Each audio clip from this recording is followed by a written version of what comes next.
Assalamualaikum warahmatullahi wabarakatuh.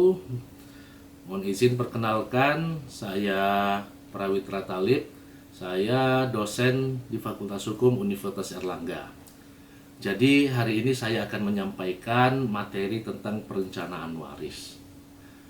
Kalau kita berbicara hukum waris di Indonesia, terdapat pluralisme sistem hukum kewarisan di Indonesia. Pluralisme hukum waris di Indonesia yang saya sebutkan tadi ada 3, yaitu hukum waris Islam, hukum waris adat, dan hukum waris PW. Masing-masing tunduk kepada masyarakat Indonesia yang diwajibkan untuk mengikuti dan tunduk patuh pada sistem kewarisan tadi. Misalkan bagi yang beragama Islam, dia tunduk pada sistem pewarisan Islam. Bagi masyarakat adat, dia tunduk pada pewarisan adat. Dan yang di luar daripada tadi, dia tunduk kepada waris PW atau waris hukum keperdataan. Nah, bicara perencanaan waris sendiri, memang waris itu pada prinsipnya tidak dapat direncanakan, ya. Karena yang namanya waris adalah peristiwa yang terjadi dengan sendirinya ketika adanya kematian pewaris.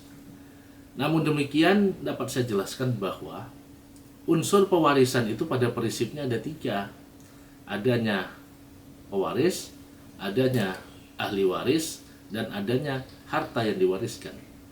Hukum waris pada prinsipnya juga adalah hukum yang mengatur tentang pengalihan harta kepada ahli waris dari pewaris, siapa saja yang menjadi ahli waris, dan berapa besarnya bagian masing-masing.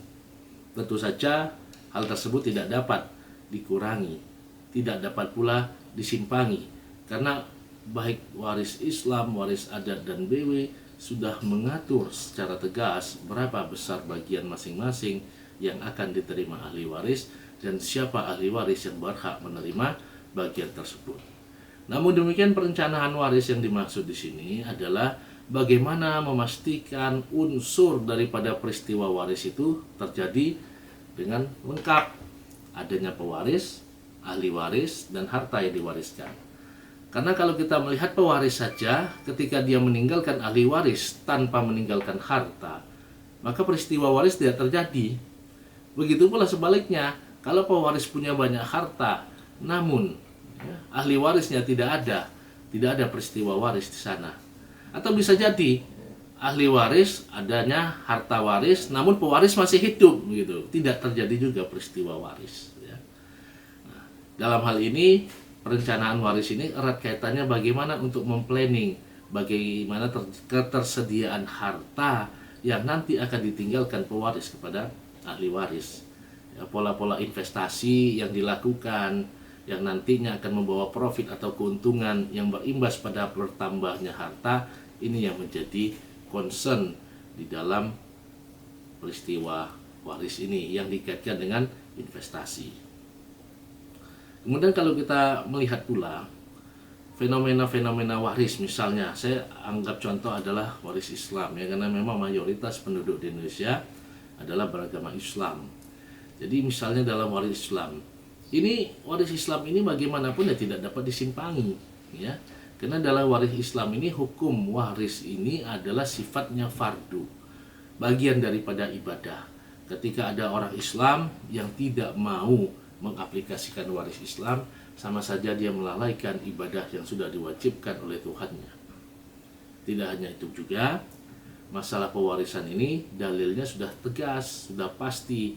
Siapa yang berhak menerima harta waris, siapa saja bagiannya berapa, itu sudah diatur dalam Al-Quran. Adapun interpretasi dan pelaksanaan daripada ketentuan waris yang sudah diatur dalam Al-Quran, ini bisa kita lihat di dalam kompilasi hukum Islam yang merupakan pengejawantahan daripada ketentuan waris yang sudah diatur dalam Al-Quran tadi. Sehingga pada prinsipnya ketika ada orang Islam yang mengatakan dirinya, saya tidak mau tunduk dan patuh pada waris Islam, saya ingin membagi menurut hukum waris kehendaknya saya sendiri, itu sama saja dia sudah menyimpangi, ya, menyimpangi daripada ketentuan dalam agama Islam. Artinya dia sudah keluar. Begitu pula dalam waris PW. Ketika seorang pewaris dia punya niat, ya, punya niat untuk mendistribusikan harta warisnya sesuai dengan kehendaknya, dia perlu ingat juga bahwa ahli waris di dalam BW itu ada yang namanya legitime porsi. Legitime porsi itu adalah bagian yang sudah dilindungi oleh undang-undang. Tidak boleh seseorang mendistribusikan harta waris dengan mengurangi legitime porsi daripada hak yang harusnya diterima oleh ahli waris. Tidak saja dalam waris Islam yang sudah menentukan siapa saja yang mendapatkan harta waris dan berapa besaran bagiannya, di dalam waris BW ya, juga diatur. Kitab Undang-Undang Hukum Perdata Indonesia udah mengatur bahwa ada yang namanya bagian mutlak atau legitime porsi yang diterima oleh ahli waris yang tidak boleh dikurang-kurangi oleh si pewaris sekalipun. Jadi tidak boleh si pewaris sekalipun dia memiliki harta, dia punya kehendak ingin mengalihkan hartanya dengan jalan mengurangi legitime porsi yang harusnya diterima oleh ahli waris. Nah, bagian-bagian inilah sudah diatur oleh undang-undang. Dan tentu saja kita bicara harta di sini, bagaimana menginvestasikan harta supaya harta ini tidak saja bermanfaat bagi diri kita, tapi juga dapat dimanfaatkan oleh ahli waris, ya, yang mana kesemuanya diharapkan akan membawa kemaslahatan baik di dunia maupun di akhirat. Mungkin itu saja materi singkat dari saya tentang perencanaan waris. Lebih dan kurangnya saya mohon maaf ya. Wassalamualaikum warahmatullahi wabarakatuh. Sekian dan terima kasih.